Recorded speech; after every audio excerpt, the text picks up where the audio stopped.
Hey, what is up, everybody? Happy holidays. Hope they're going smoothly and safely and just wonderfully. I've been a little absent lately, been kind of busy with the holidays and also making shorts for the OSR Plus channel on YouTube.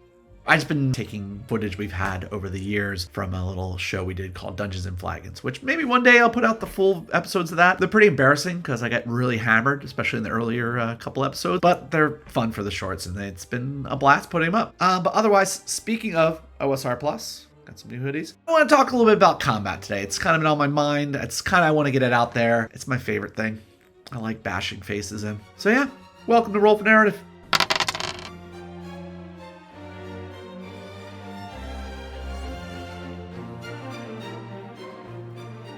So before getting into what combat is in OSR Plus, I'd like to get into how it's different from things like 5e or Pathfinder. It does have an action economy.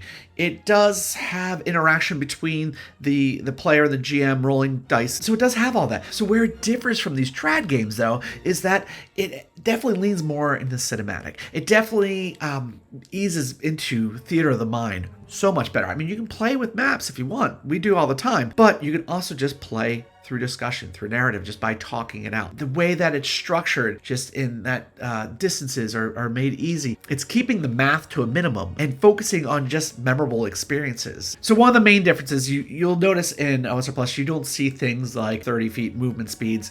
It doesn't exist. It's just bogs you down. I mean, it can be fun to like try to figure out and like puzzle out those things to optimize, but in trying to tell a story, it really does get in the way. So instead, we look at zones. So there are 3 zones. You have your personal space, which is just around you, anything you can touch. You have melee space. So in one turn, you can move a melee space unless you were to dash. And then you can move an encounter space.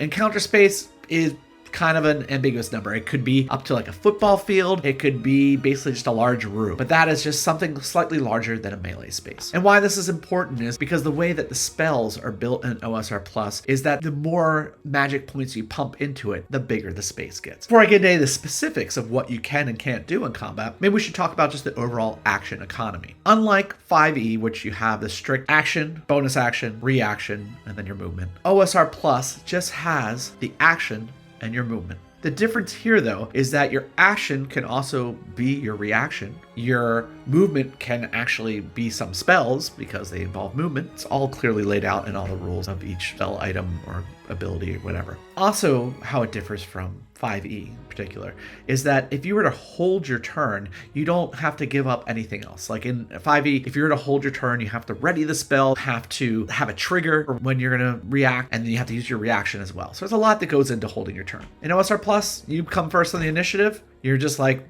no, I'm good. I'm good. Thank you.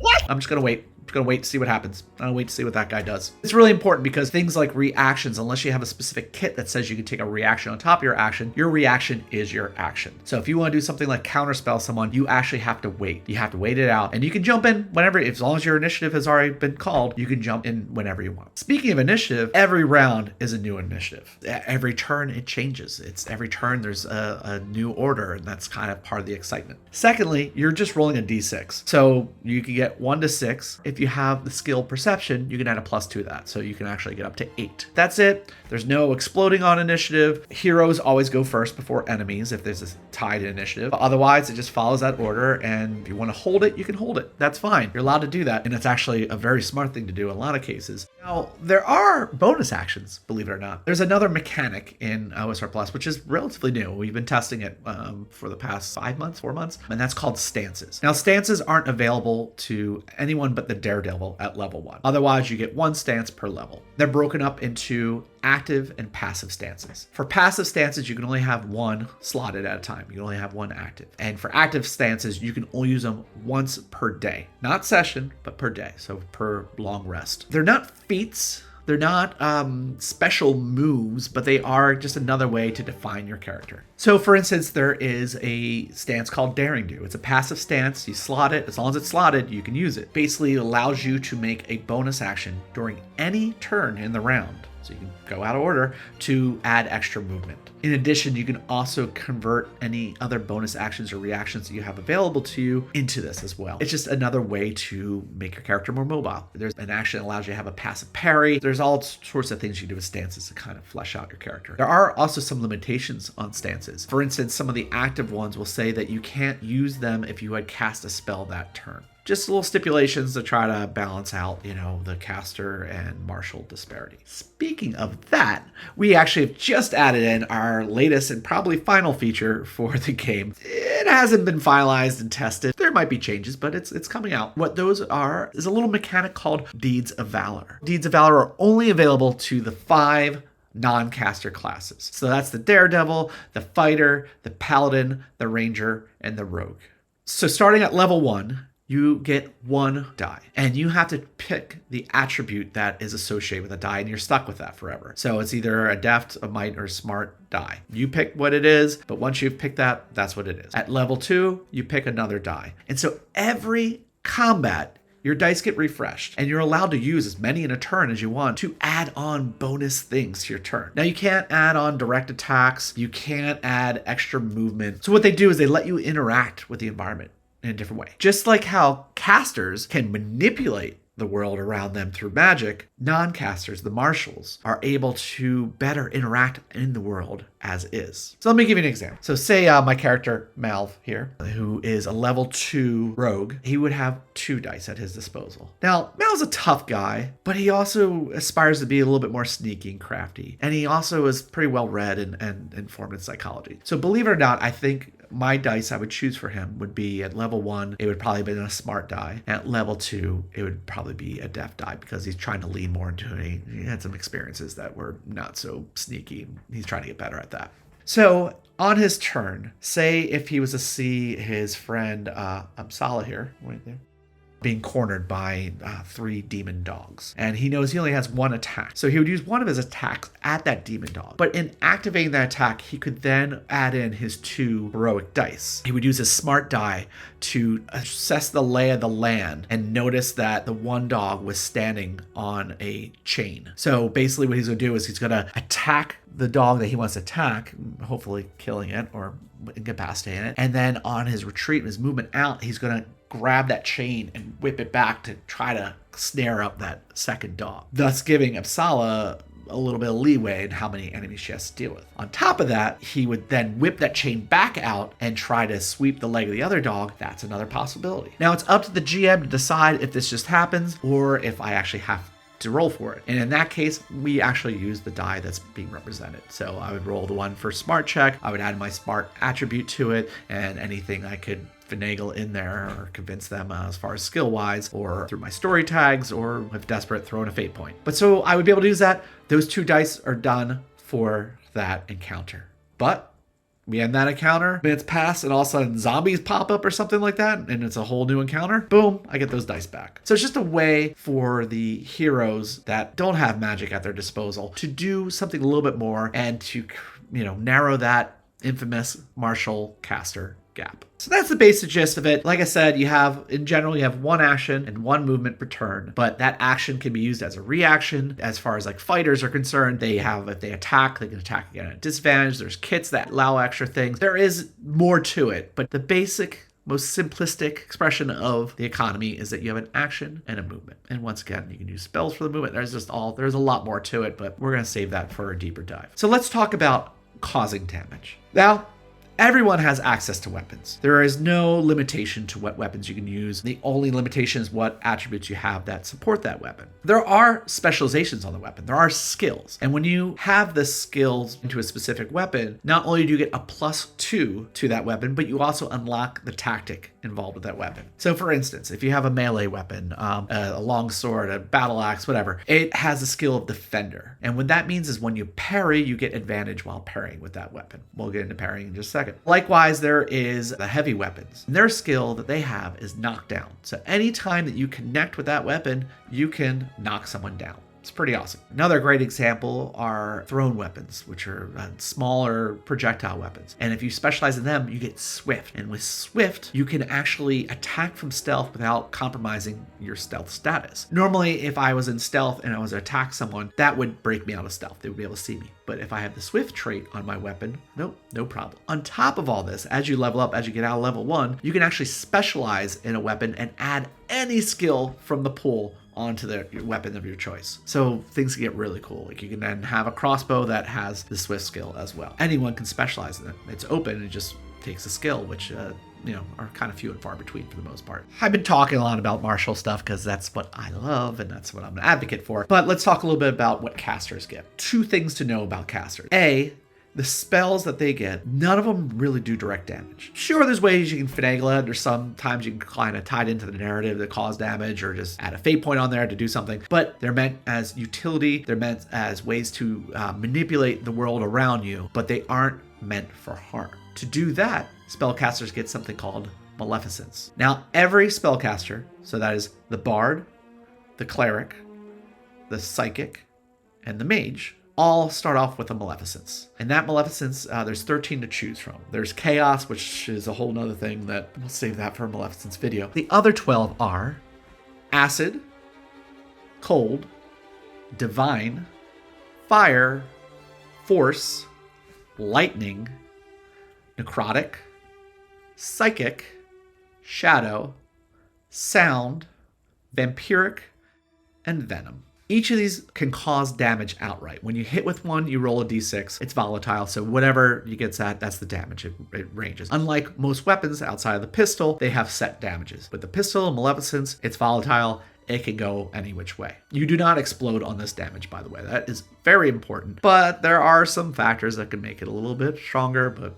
once again, deeper dives will be had some point. On top of that, when you connect with the Maleficence, there is a secondary effect called the Peril. Peril could be something like for Cold, it slows you down, it reduces your movement speed. Or for Divine, the secondary effect is that it's stronger against undead. Fire, you catch on fire. Necrotic, a limb gets damaged and is no longer usable for a certain period of time. On top of that, if they were not to do any damage, they also have effects they can do. For instance, you could use your Cold Maleficence to freeze things, or Fire Maleficence to burn things, or Shadow Maleficence to snuff out lights. So it's kind of like just this special power that you have, and it actually, when you're describing your spells, you usually kind of lean into what your Maleficence is to, work out the descriptors for that. Now, when attacking with your Maleficence, you always use the Smart stat. And this is different from the spells, because the spells are broken up into different schools. You have Psionics, which is using the Mighty stat. You have Thaumaturgy, which is using the Death stat. And you have Sorcery, which is using the Smart stat. So if I am to cast a sorcery spell on you,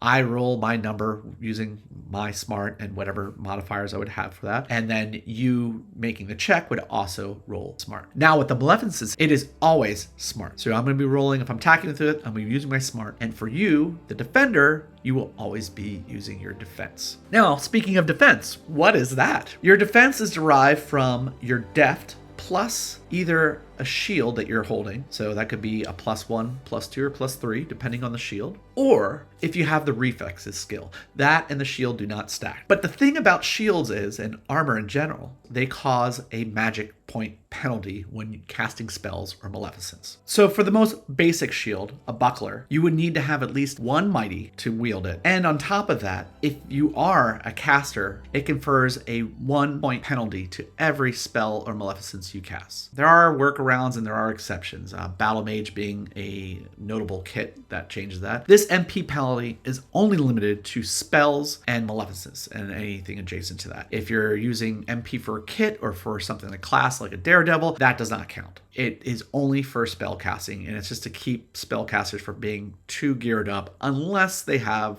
special means to do so. So once again, with the buckler, you only need one might to carry it, but it only confers a +1 to your defense. Now the body shield confers a +2, but it requires 2 might, and then on top of that, it also has a 2-point magic penalty. And finally, you have the Tower Shield, which although it gives you a +3 to your defense, it does take 3 might to wield it and confers a 3-point penalty to magic use. Same thing with the armor. There are 7 different classes of armor, starting off with the lowest, which is padded, which only requires 1 might to wear, but only confers 4 armor points. Armor points are basically a shield to your hit points. Almost all damage that comes at you will first be applied to the armor points unless it specifically says in the text that it applies to HP. Otherwise, your AP gets hit first. And when that AP is gone, the armor's broken and you must spend both gold and time to repair it. But yeah, there are 7 different types, starting with padded that only gives you 4 AP. Then you have piecemeal, which requires you to have 2 might but gives you 6 AP. And then you have light, which requires 3 might but gives you 8 AP. But then you have medium, which gives you 10 AP, but not only requires 4 might but also confers a 1 magic point penalty. There's also a rising cost of this. So medium, that's 120 gold, which you only start with 250 at level 1. So you got to kind of weigh that into what you can purchase. Whereas the padded is 10 gold. It's nothing. It's like, a drop in the bucket. So moving on to the higher tiers of armor, we have heavy, which you need 5 might to wear. But on top of that, it causes a 2 magic point penalty for casting spells. But besides the 10 AP that it shares with the medium armor, you also get 1 soak. What's soak, you say? So soak is a way of reducing damage. Every time you take damage, if you have soak, it gets applied to the damage. If I was to take 4 damage, but I had 2 soak, I only take 2 damage. Now, the turnaround for this though is if I was to have 2 soak and I took 2 damage, sure, I would take 0 damage for that round. But next time I take 2 damage and the soak reduces it back down to 0, I take 1 damage. Anytime after that I get reduced down to 0, I will take 0 damage. But then the following time it goes down to 0, I take 1 damage. And that's just to keep people from being like unstoppable. It's the idea that like if you just keep at it, you can nick away at it. Easiest way to get soak is to wear heavy armor, and even that's not easy. It's quite expensive and you need a lot of might. But there are other ways to get it, such as magical items. The Origin Clockwork comes with a +2 soak, as well as kits. So there's a Street Fighter kit that adds soak when you're not wearing armor. There's different ways. Most of them will not stack. If it does, it will specifically say that it stacks with other forms of soak. Talked about AP, talked about soak. Hit points. What does that mean? How many hit points do you get? What's going on with hit points? Well, hit points are your might +1. That's how many hit points you have. When you are reduced to 0, you're not dead, you're not unconscious, you're just out of hit points. And no damage can take you below 0 before you hit 0. Once you hit 0, every damage after that causes a wound. And now wounds are serious stuff. They won't kill you. Well, they will eventually. If you have more wounds than you have might, you will die. But with each wound you get, it lowers all of your stats. So 1 wound, everything drops 1. They are healable. You can recover a wound over a rest in a normal setting, but they're pretty... If someone was to take too many wounds, they'll be on death's door, and it basically means they're going to die the next turn unless someone intervenes. When someone makes an attack roll against you, you can just default and use your defense to try to do it. So you roll, you add your defense modifier to it, boom, that's it. You can also choose to try to parry. And why you would do that is some characters might not have high defense, but they would have a high weapon stat. You can also parry with your Maleficence. But caveat to this is to parry, it takes your action. So once again, holding your action, it's all those kind of tactics. It's all just kind of figuring out what you need to do in combat. And I should add to this that combats in OSR Plus are rarely slogs. They're usually based on tactics, they're based on positioning, they're based on using your abilities, they're based on managing minions. The way that the game is built isn't to just be a simulation, it's supposed to be a narrative. You're really supposed to be in it, you're supposed to be feeling it, you're supposed to be taking heads off if you want. You can make precise shots, it's a whole nother thing that's for another video, but it's just meant to be storybook. It's meant to be more than a fucking video game. It's not. It's tabletop RPG. We're all sitting around, we're all creating a story together. And that's what OSR Plus tries to incorporate in its combat. So yeah, that's the brief overview, which is not very brief at all. Hit me up in the comments. Would love to go into more detail. Check out this website, osrplus.com, and just fiddle around there. Like, subscribe, all that fucking shit. I don't even care anymore. I don't care. It's so dumb. Go watch the shorts though, because they're really funny, and I really enjoy doing those, and I'm probably spending a lot of my time doing that. Otherwise, just remember, tabletop RPGs rock! Hell yeah, fuck yeah.